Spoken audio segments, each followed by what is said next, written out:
Bismillahirrahmanirrahim. Assalamualaikum warahmatullahi wabarakatuh. Baiklah, pada kesempatan kali ini Ustazah akan menjelaskan bagaimana cara menentukan kalimat utama dalam sebuah paragraf.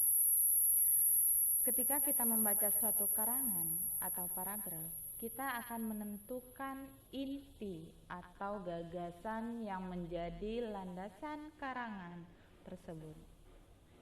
Yang kedua, terdapat juga beberapa kalimat pendukung di dalamnya. Yang ketiga, adapun item dalam sebuah paragraf itu diantaranya yang pertama itu ada ide pokok. Yang kedua, kalimat utama. Yang ketiga, kalimat penjelas. Yang keempat, kita harus paham dulu apa yang dikatakan paragraf. Kemudian, di sini sebelum Ustazah menjelaskan satu persatu tentang paragraf, Ustazah akan menjelaskan terlebih dahulu mengenai paragraf itu terbagi dua. Yang pertama yaitu paragraf deduktif dan yang kedua adalah paragraf induktif. Selanjutnya, Ustazah akan menjelaskan pengertian paragraf deduktif dan paragraf induktif. Paragraf deduktif adalah ide pokok yang terletak di awal paragraf. Yang kedua, paragraf induktif adalah ide pokok yang letaknya di akhir paragraf. Ustazah ulangi, pengertian paragraf deduktif dan induktif itu adalah yang pertama, paragraf deduktif adalah ide pokok yang letaknya di awal paragraf. Yang kedua, paragraf induktif adalah ide pokok yang letaknya di akhir paragraf. Berikutnya, sekarang kita akan membahas dulu item yang terdapat dalam sebuah paragraf yang sudah Ustazah jelaskan tadi. Sekarang Ustazah akan menjelaskan mengenai ide pokok. Ide pokok adalah ide atau gagasan yang menjadi pokok pengembangan paragraf. Ustazah ulangi, ide pokok adalah ide atau gagasan yang menjadi pokok pengembangan paragraf. Sebuah ide pokok terletak pada kalimat utama. Kalimat utama itu sendiri adalah merupakan kalimat yang di dalamnya terdapat sebuah ide pokok. Kemudian, di dalam kalimat utama juga terdapat kalimat penjelas. Sekarang buat apa kalimat penjelas itu di dalam sebuah paragraf? Kalimat penjelas itu merupakan kalimat yang menjelaskan kalimat-kalimat yang ada di dalam kalimat utama. Sekarang Ustazah akan menjelaskan apa itu paragraf dan bagaimana ciri-ciri paragraf. Paragraf adalah sekumpulan kalimat yang saling berkaitan antara kalimat yang satu dengan kalimat yang lainnya.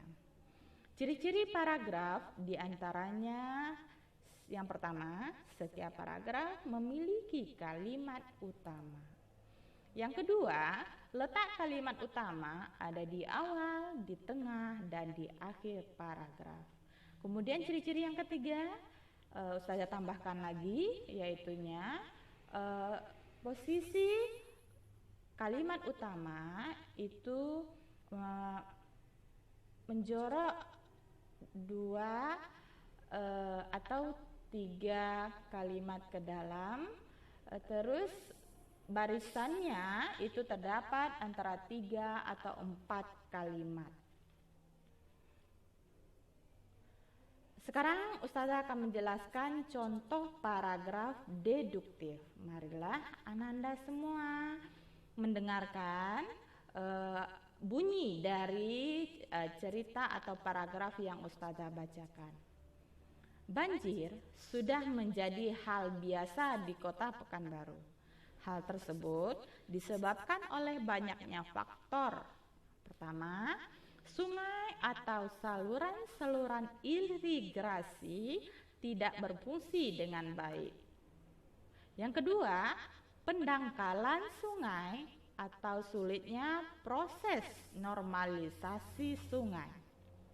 Yang ketiga, kurang pedulinya warga dan para pengusaha terhadap lingkungan dengan budaya mereka membuang sampah dan limbah ke sungai. Terakhir, pembangunan gedung, jalan, dan bangunan lainnya yang membuat tanah susah menyerap air.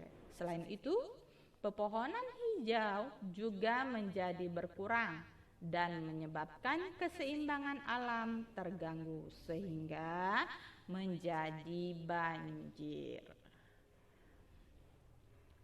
Baiklah, setelah kita baca paragraf di atas, sekarang kita akan menentukan ide pokok dari paragraf yang kita baca tadi.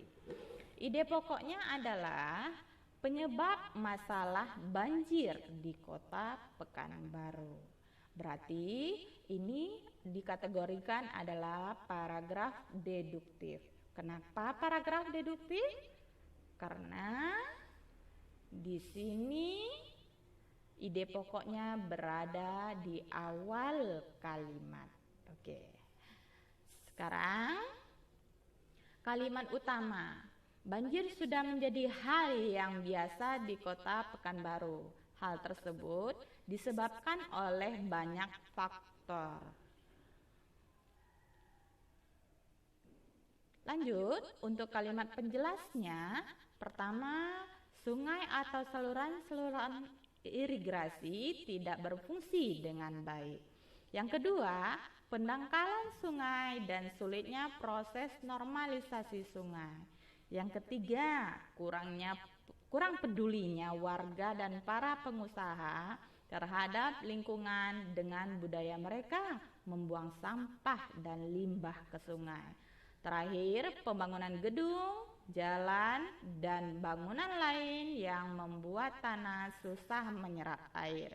Selain itu, pepohonan hijau juga menjadi berkurang dan menyebabkan keseimbangan alam terganggu sehingga terjadinya banjir. Nah, sekarang dari penjelasan Ustazah tadi, Ustazah ingin Ananda semua untuk mengerjakan latihan yang ada pada halaman 13. Kemudian nanti setelah dibaca, dipahami, terus dicari ide pokoknya, ditentukan kalimat penjelasnya, dan baru nanti dibuat kesimpulannya. Nah, cukup sekian dulu. Ustazah ucapkan terima kasih. Assalamualaikum warahmatullahi wabarakatuh.